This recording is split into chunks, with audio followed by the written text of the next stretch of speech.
Storytelling Real Life Clustering Project. Hello, everyone, and welcome back to another video. As you can see, we are continuing the next topic of clustering, which is based on real life. So let's get more into it.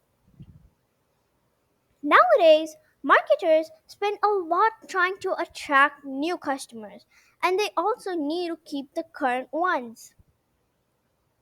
In order to extend the business, we need more new customers, but we also need to keep the existing ones. If the existing customer go off or stop buying from their shop, then the transactions will be less. In some ways, keeping current customers is more important than finding new ones.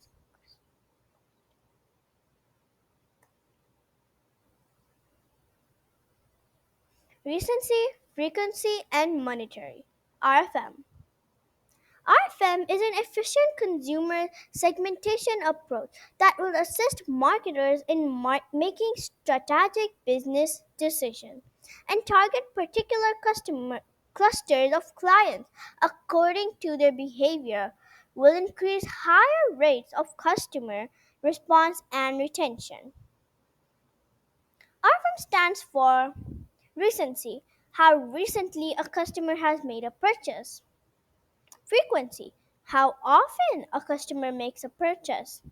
And monetary, how much money a customer spends on purchases. Now, steps to do the activity is step 1 load, inspect, and cleaning of the data. Make new data frame of RMF. Train the data using K means clustering and plot the cluster group and present your understanding or interference. We're now going to move on to the coding part, which will be in the next video, so stay tuned till then.